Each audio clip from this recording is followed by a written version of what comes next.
This was insane to witness as Jakub Dobeš puts on a performance for the ages, and this has massive implications on the Montreal Canadiens playoff odds. We have to dive into everything that happened and exactly how it affects Montreal, but it's not just that we have to discuss as well. We got to have a little note on Jacob Fowler making a nasty save in his first career AHL start, and we'll give you the results and all that coming up on this episode of Habs Digest. Guys, you know what we want to talk about, though. We want to talk about this game. Leave a like if you're excited for Montreal to get a massive W in Ivan Demidov's debut on Monday. We're staying positive. Montreal getting this point is absolutely huge. We're leading this with the playoff scenarios.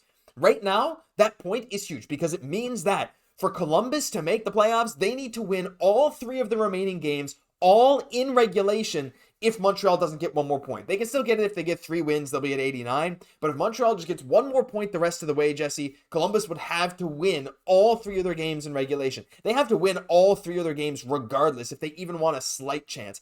Yes, it's a disappointing loss. We'll talk about Dobeš and some of the guys in the game in a minute. Feel free to pause on the box score. But honestly, that 1 point going up against the top team in the Atlantic Division, getting outshot badly, we have some stats on that. At the end of the day, just getting to OT is so huge for this team, and I will absolutely take it on the second night of a back-to-back.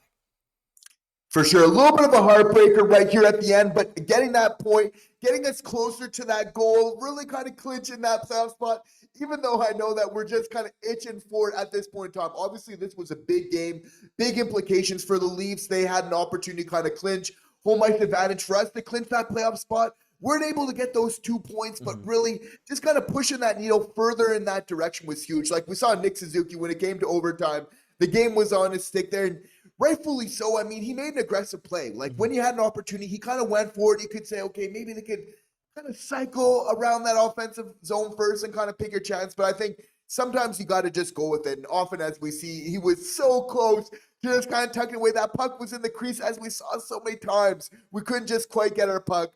Our stick on the puck to quite finish it there. The Leafs obviously able to go the other way, as we see all the time. But yeah, like, you know, the team really kind of battling still tonight. Like Dobeš, this was a big game for him. Man. I know we'll get into him a little bit more, but obviously huge reason of helping us get this big point still tonight. Yeah, absolutely. He was phenomenal. And again, I'll get to him in a minute, but I think the offense is something a lot of people are talking about. You know, Mike Matheson in the Habs' last 8 games being on the ice for the most even strength goals against.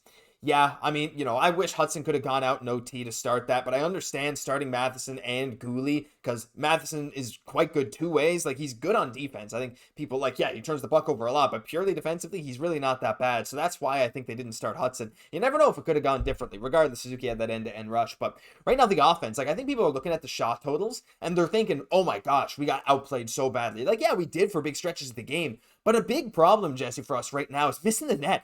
15 shots hit the net, 22 missed the net, and of 20 other shot attempts, 18 were blocked by Maple Leafs players. Like, that's another thing right now. The Habs, they were getting a lot of shots blocked against them, and we weren't blocking as many shots as normal. But missing the net is a big thing, Jesse. I know Alex Newhook's a big proponent of this, like a big perpetrator, I should say, and Nick Suzuki's done it as well. Look, to me, the performance tonight, for the amount of chances we had, a couple more shots on goal, this could have very well been a different game. A couple shots that squeaked through. When the puck did get to Stolarz, especially in the third period, he gave up some juicy rebounds. Like, I'm just saying, again, people will look at this and say, oh, Toronto, like, you know, they deserve to win tonight, this and that. But, like, again, I feel like a lot of Montreal's losses, even these last 2, they come down to just a few bounces going the team's way, which is what does give me some optimism as we head, again, closer and closer towards these playoffs. But again, that's the difference between 1 or 2 points tonight, was the fact that I don't think that we really kind of got outplayed so much in this period. Again, we kind of got stronger as the game went on. We weren't really chasing this one, so some positive kind of examples of not kind of, or rather at least, you know, positive signs of not allowing those early goals. But again, because the shot attempts were about equal midway through the third period, and even for the game as it ended there. But again, just kind of simplifying those games. I know we're kind of looking for those perfect kind of shots, Caufield getting it close. We were just so close. That margin of error was very small tonight. But again, I think it's just about kind of simplifying it once again, kind of getting those pucks on net. That is something that the Montreal Canadiens will want to improve on just kind of getting a little bit more, getting on that forecheck. But again, Josh, we know the penalties were such a big factor of this. And we got to say, Mr. Bettman, it is a trend right now that for sure we're taking too many penalties, some of those on us, but there is some soft calls being kind of called against us right now. We're seeing it kind of as a recurring thing. And that's just why we're kind of bringing it up right now. But for what the Montreal Canadiens can control, that is obviously going to be a big part of, kind of going forward as well. But at the same time, I like that at least we weren't really chasing this one, it felt like, too much tonight. And even though we took some bad penalties, and I'm looking at you, Michael Pezzetta, stop taking random minor penalties when you've only played 5 minutes of ice time. He brings the physicality. I like that. And even Guhle dropping the mitts tonight. A lot of nice physicality against Domi nonetheless. But what I will say, we had some high-pressure PKs tonight and some 5-on-3 PKs, and we handled them quite well. The Leafs had some scary scoring chances, but Dobeš and the defense managed to shore up and not allow a power play goal, which I thought was a big thing as well. But you know what, Jesse? I think we just got to talk about the man of the hour. This guy... it's funny. Right before the game, I was talking, who's better, Montembeault or Dobeš? I mean, Montembeault probably. I think Montembeault would be the starter in a playoff series. But then Dobeš comes in and does this. I see people saw one tweet saying, Demidov must think that Dobeš has 7 Vezinas. This guy was absolutely unbelievable tonight. I don't think there's any question that he gets the Mitchell Stevens player of the game. Clearly the most impactful player for Montreal tonight. Unbelievable from start to finish.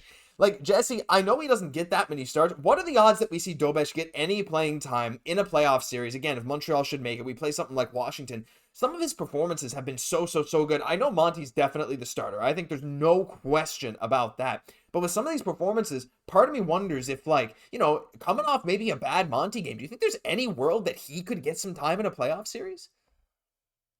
We'll have to see. This is definitely going to be Montembeault's, net to kind of run with it. He has had a pretty strong stretch over late for right now. But again, this was a big game for Dobeš. He showed, a lot of composure, and secondly, a whole lot of compete. This guy was a gamer. He was really fun. As we see here, the effort is just on full display of not giving up on the play, really holding your own in that net. There was, obviously, we took so many penalties today, and he was just huge on the PK time after time. Dobeš was obviously so huge tonight. You have to feel like this one hurt him a lot, but at the same time, while Dobeš was good, I like how the Montreal Canadiens, for the large part, were playing a strong defensive game in terms of knowing who they were playing against and knowing to have those guys back. And I think that is so important to know your opposition and to know, to have that little bit of that safety buffer there as well. And for the large part, I saw lots of just good decisions with the puck period, which obviously helps your defensive game, which,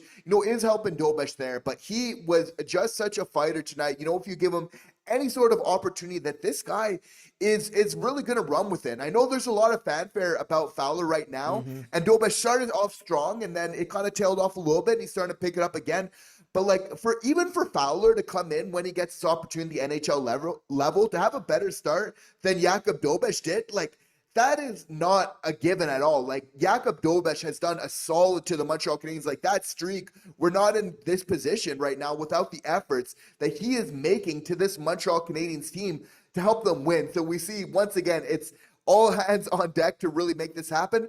And we knew that it would kind of come down to the stretch. We knew it would come down to these kind of final games. We've done a lot of work to make it a little bit easier. We know that work isn't done completely yet, but again, we're putting those steps in the right direction. And the best part is, coming Monday night, we got some reinforcements ready for us. I cannot wait. Oh my gosh, I pressed the wrong button. Here he comes and is the demigod. I cannot wait. We saw him up in the press box today. Apparently, I think it was Chris Cuthbert saying, or maybe it was Craig Simpson saying, Demidov got an eye for it already, Jesse. He's got a great eye. You know what? He got to the pizza before they did. So, you know what? He likes pizza. I love the fact that we're seeing him tonight, just watching the game and the impact he's going to have. Can you imagine the roof blowing off the Bell Center if he goes out there and scores a game-winning goal to send Montreal to the playoffs? Be so amazing. But look, we got prospects to talk about. Again, a final recap on this playoff picture. If Columbus wants to make it, they got to win their last 3 games, and they got to hope that Montreal does not get a single win. They can make it if they win 3 games in regulation. 3 games at all, and Montreal loses everything, or they win all 3 of their games in regulation. Montreal gets just 1 point. So the boys just got to get 2 points. That's it. Or any loss at all by Columbus, and they're out. So can't wait for that. But the final thing we got to talk about, Jesse, is Jacob Fowler, and I want to run this clip again. What a sick save there. Playing his first game for the Laval Rocket here. You can see the shots were 16-16 at that time. The rest of the way, Syracuse had another 10 shots in the rest of the third period, and Jacob Fowler managed to secure his first ever win in his first ever game, saving 25 of 26 shots in a 2-1 win. Look, I know we're talking about the end of the season here, here now. Laval's going to go into the playoffs as the number 1 seed, but to see him come out, that kind of, I mean, I don't even know if there's pressure. Like, he's down in Laval. This dude's just a gamer. The first chance he gets, he goes out and does that. I mean, again, with Demidov starting Monday, I don't think you could have asked for a better debut for our other top prospect there. No, this is what just getting me so excited to see these highlight level real saves. Like, he is just stretching out all the way here again. Like, this is what we want to see. And again, it's like it never becomes fully real until he's in the organization. Then he starts doing these type of game-breaking type saves that he's doing right now. And obviously it just adds to that excitement level, which is just through the roof for this team right now, is it all seems to be really real and all coming true. It's so crazy, right? Again, Fowler making his debut, having a sick game. You can only imagine Demidov's going to want to do the same thing come Monday. Cannot wait. Prime game Monday. And hey, you like Habs content, we're live every Monday, but this Monday we're going to go live right after Habs versus Blackhawks to talk about the playoff implications. And also, everyone out there, if you've tuned out, you've zoned out, you're listening to this video somewhere else, just tune into this. Tomorrow night, Blue Jackets versus Capitals. Blue Jackets beat the Capitals 7-0 today. You got to imagine Washington's coming out for revenge. If Washington gets a win tomorrow, Montreal is in the playoffs. We should all be watching that, but that'll do it today for this episode of Habs Digest. A lot to keep an eye on. If you enjoy, leave a like, comment, subscribe. Stay up to date every single day on all the latest Habs news. I'm Josh Gosse, my co-host, Jesse Poirier. We'll catch you in the next one.